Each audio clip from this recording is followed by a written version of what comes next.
Hey mamas, welcome back. I'm Laura Wilkie and we're going to talk about Story of the World.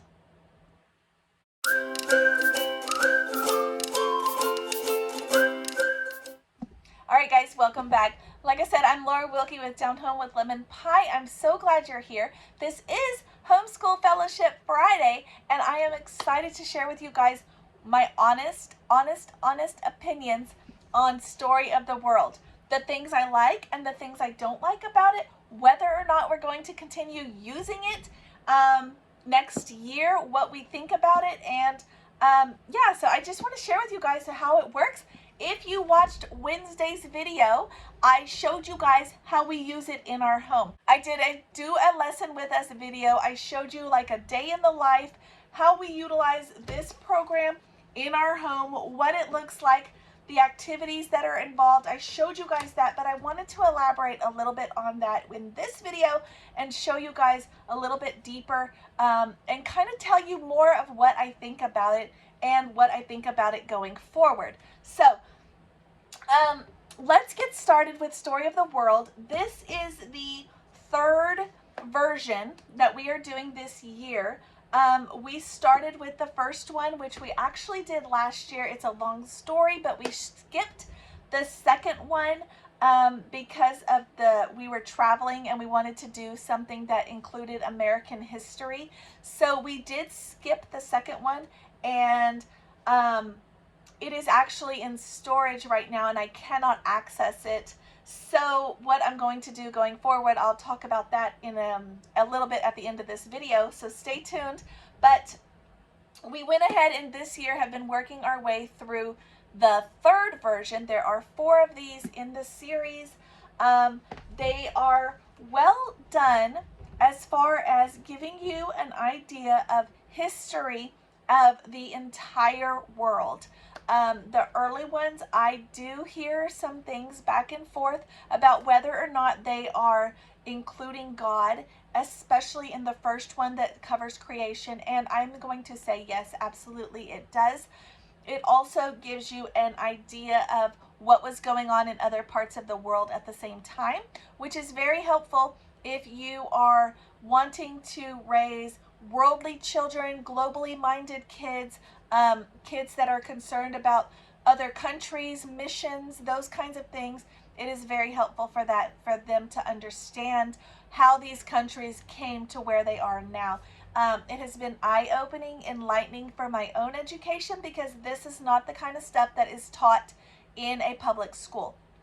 I went to public school, so I will say it was not taught in my public school, or if it was not taught in a way that I was able to recall it and remember it and understand that it was being taught or whatever. So I do like the way these are taught. This is taught in a Charlotte Mason classical manner. If you are a Charlotte Mason homeschooler, you will probably like it. We are Charlotte Mason inspired homeschoolers.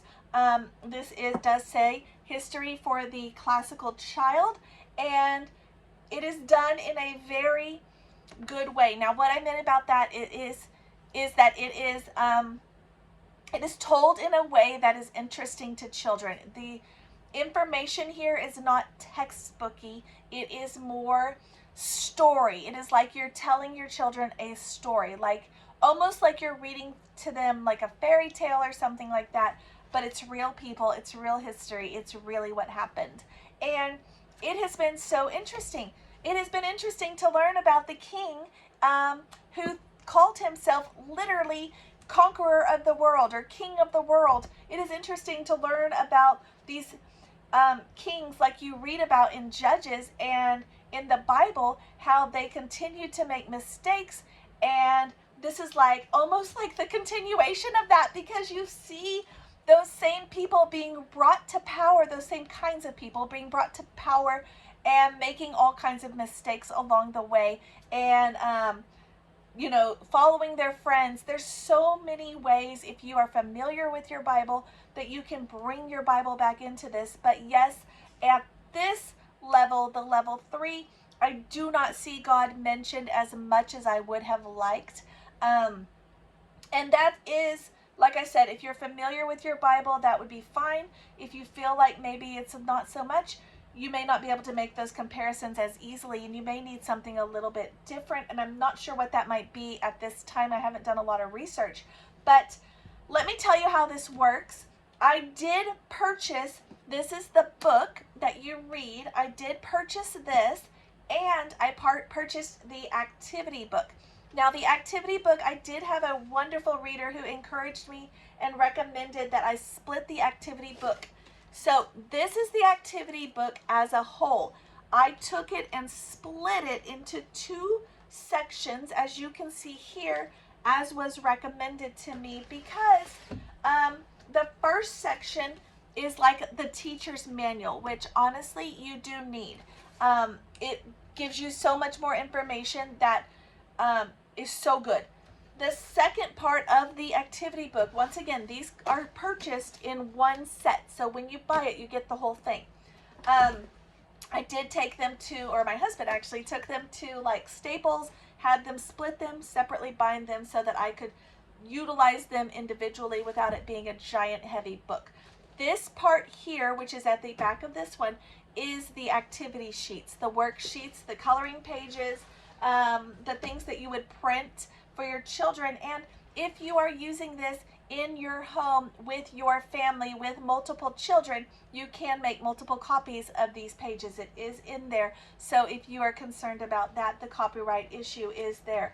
So that you can do that, it tells you right here you can photocopy and distribute them within your own family. So I'm going to start with the activity pages, the student pages first, and show you guys how this is. It does have maps all throughout there, and you have the map work that you can do. It tells you step by step what to say, what color to draw this or do that in this book. So you do not have to worry about that. So you would read the story, and then you could draw the path that the explorers took or that the invaders took when they were invading a country or something like that. It also has coloring pages. If you're very good at being prepared in advance, sometimes I am, sometimes I'm not, printing these off while you're reading the story is very great for your kids to have something to work on while they're listening. Sometimes I did that. I did it a lot in the beginning of the school year, and as we kind of went further down, I saw that they weren't coloring them, so I stopped doing that. But it is also a great thing to have if you have little ones. So my 4-year-olds are not required to join us for this reading lesson. Whenever I do it, they're usually playing in their bedroom, and I let them do that. I don't encourage them to come sit quietly and listen because they're not going to take it in anyways.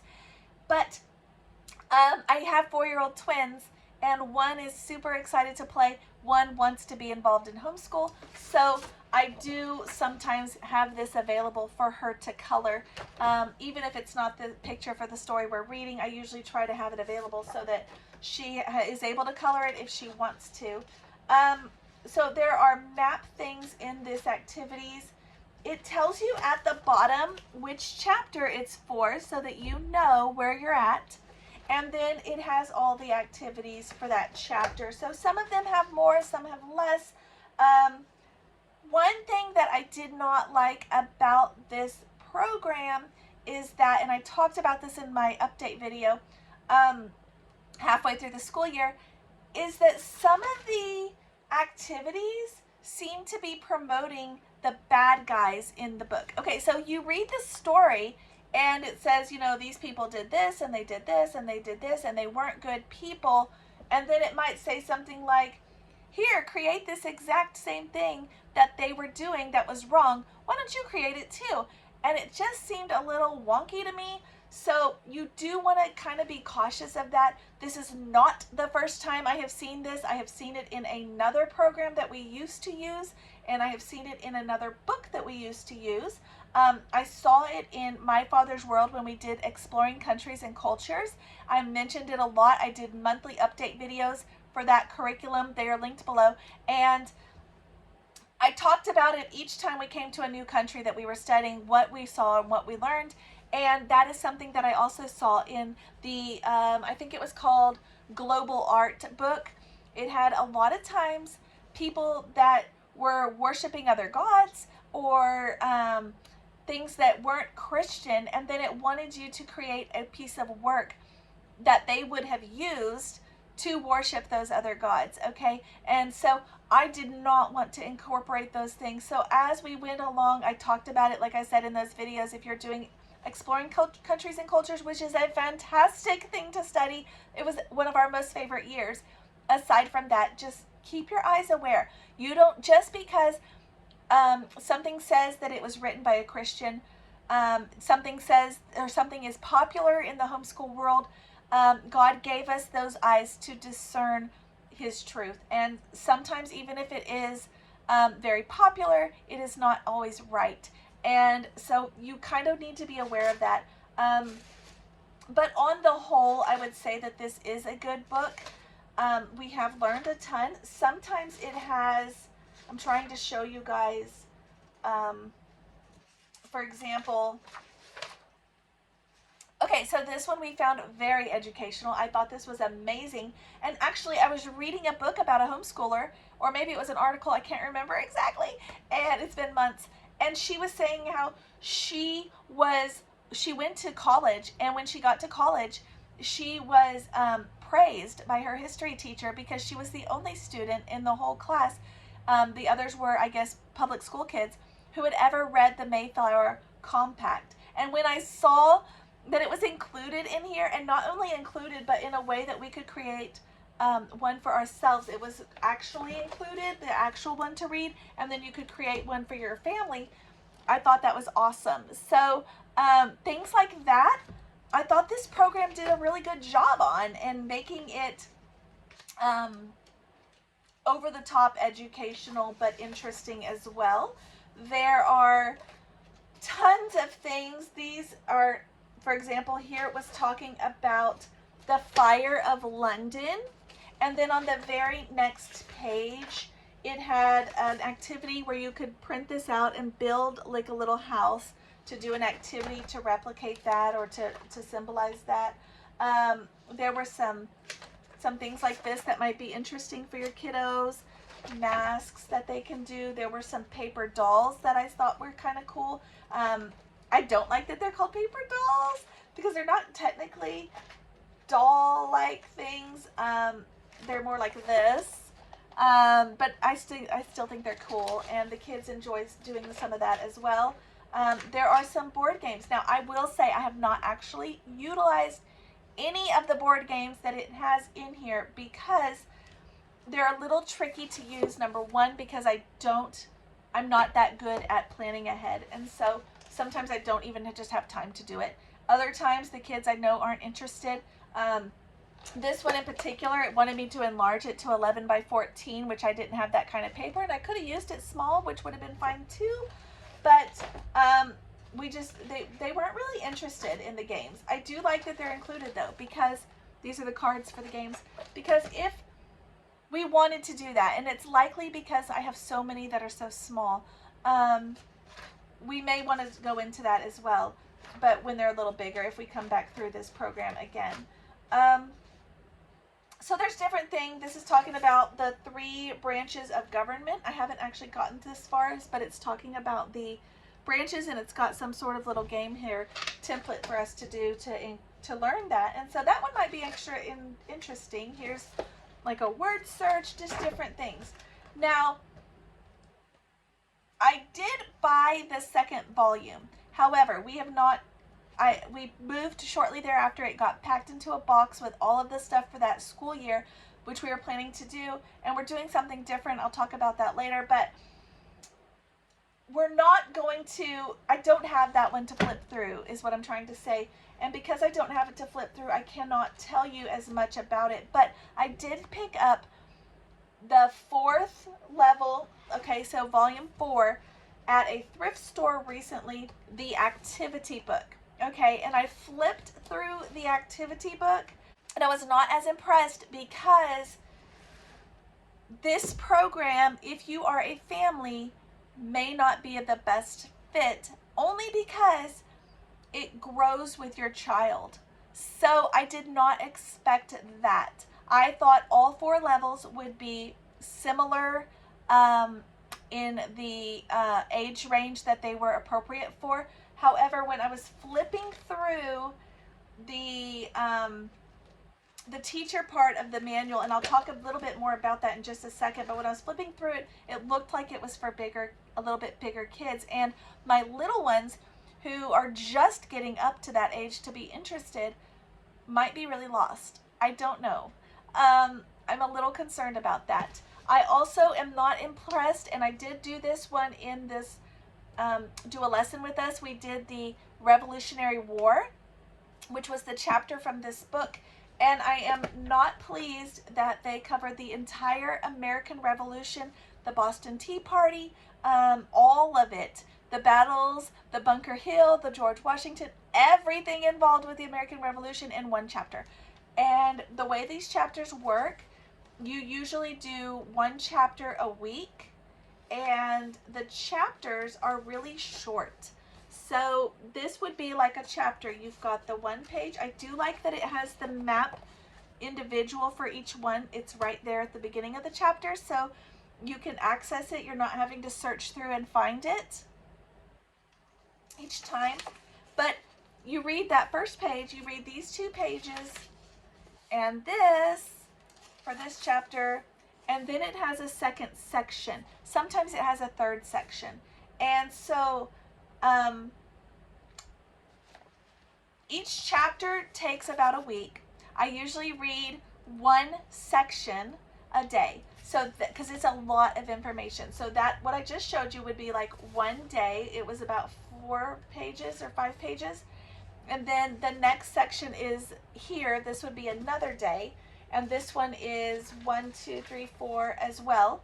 And then that would be it. And then I have the other days in our homeschool available for the activities that are included here. So usually we would do like the map and a game or an activity or something like that. So that's kind of how I utilize it in our homeschool. I do one chapter a week. We read one section of the chapter per day. It would take 2 to 3 days to read it for about 20 minutes a day. And then we usually try to do at least one activity from the activity pages, sometimes more than that, depending how many days it took us in the week, which is good. However, it also includes narrations. Now, we did a lot more narrations at the beginning of this than we have here at the end, because at the end it's got so much information.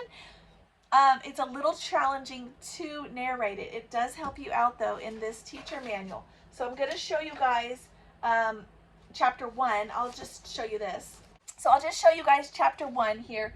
This is kind of how every chapter is in this version of Volume 3 Teacher Manual. So you've got it like this, and the top here has encyclopedia cross-references, some Kingfisher and Usborne books where you would find that information. That's great. I love that.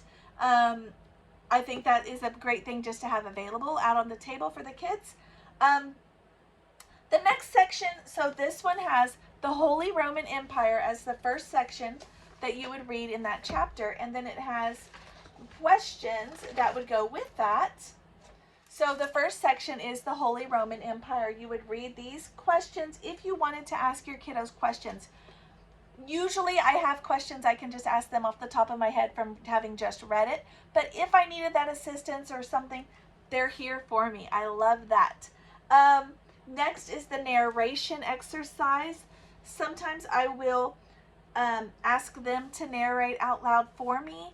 And they will say, and I'll kind of guide them using this example because it gives it to you right there. Other times in advance, I will have written down some of this in paper, and I'll use it as copy work.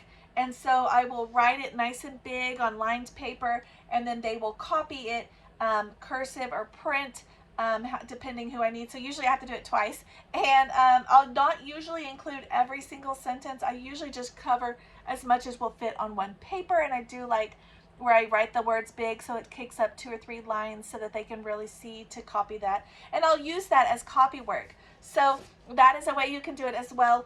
and then they kind of keep it in their journals. But then when you go, it usually has two options for narration, so you can kind of put them together or focus on one aspect or the other, whichever you want to do. And then it has the second part, so this is the second narration, and then this is the second section of that chapter. So from here, the next day, you would read the second section. Here it's called The Riches of Spain. You've got the questions that go with it, and then you've got your narration options here. It's got two options there that you can see, super simple. Again, sometimes I usually just do one narration or copy work a week, and the rest of it is just discussed in questions and answers. Sometimes we have them do more than that, but not very often, because it's usually one is enough. Now, then it has this section here. So if this was a particular story that they absolutely loved or they want to dive deeper into, there is additional reading options here. Books you can pick up at the library or in your, to purchase them or whatever to continue that. What I love about this section is it gives you the name of the book, the author, the kind of the year when it was written and the publisher, and then it gives you a description of what it is. So you know what you're looking for. So this one says another book that might be interested in. It's a wordless but intricate and absorbing depiction of Spain in the past and present. This one here, The Lost Treasure of the Inca, is a picture book with read aloud text telling how the Incas hid 750 tons of gold. So whatever it is you're wanting to focus on, or if you're wanting to focus, like it says, a picture book for your little ones, or if you're wanting a chapter book for your bigger kid to dive deeper into this, I love that it has this. So it gets a thumbs up for sure. Corresponding literature suggestions. This has things that would be that you could read along with it, but maybe aren't nonfiction, more like fiction things or things that might be classics, things like that. So here it has Don Quixote, which I would love to read with the kids, but we haven't gotten there yet. Some other things that they may want to read, chapter books and things that you may want to do. Tons of that. And then it has the map work. I showed you guys the maps already, but here it tells you exactly step by step what to do. It says in this one, Charles inherited the thrones of the Netherlands, Spain, and Germany. Outline the borders of these countries in purple and lightly shade them in purple. It continues on. It talks about from Charles, Ferdinand inherited France and Germany. Draw a black F in the center of these two countries. And it just kind of helps them to kind of cement what was happening and where it was happening in the world. I do like that. I love the way the map work is done in this program. The coloring pages, it tells you what it is and where to locate them. So I do like that because I can use this only in my planning. I don't have to flip back and forth. Does it have a coloring page for this chapter? I don't know. It's all here.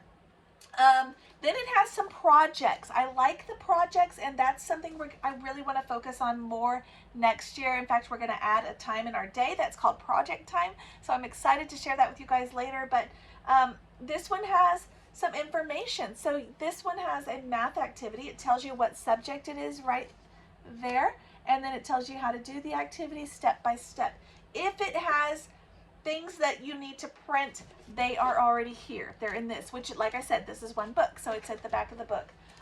Here it says 500 billion. How much is that? That's how much gold they had. So you get to kind of see what that looks like. Make Spanish doubloons. That's fun. It tells you how to do them with cardboard and cookie cutters and things, and you can make some gold doubloons. That is fun. We did not actually do this because we had some gold coins already and we played with those instead. But it did have, for this particular day, let me see. Oh, yes. It had a game activity, Steal the Spanish Treasure. So I read this activity.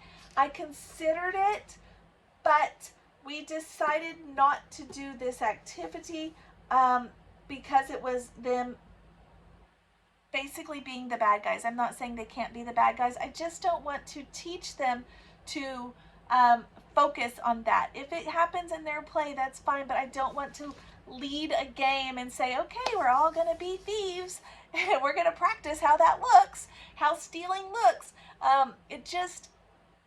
maybe I'm overreacting, but it really just sounded very off to me. So instead, we had some gold coins. I don't know why we had gold coins, but we did, the little plastic ones.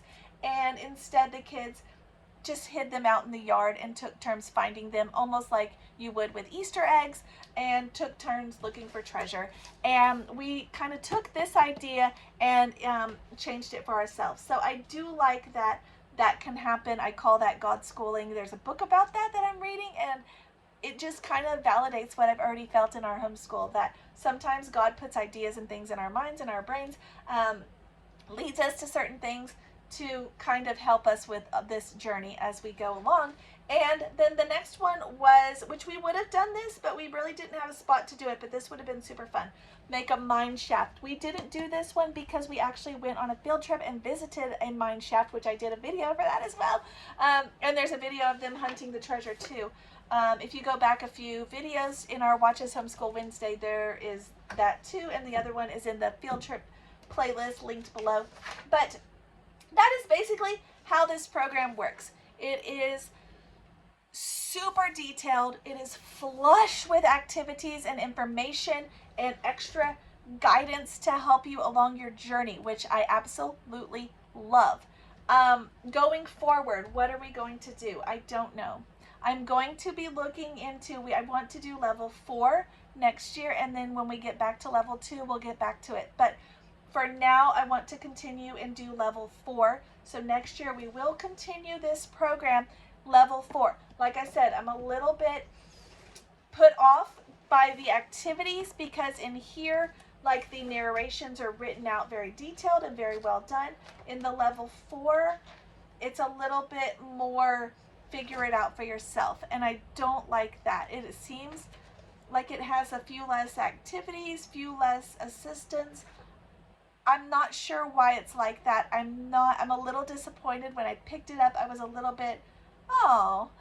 And so, but I'm not going to let that get us down because, like I said, we're going to be adding in some other things as well and kind of changing our homeschool curriculum, the way we do it as a whole, because I've been wanting to lead it into a more fun, enjoyable learning experience and less public school time. I just read a quote this morning that said, we are so often caught up in the important part of homeschooling is school, when in fact the important part of homeschooling is home. And that's what I'm focusing on next year.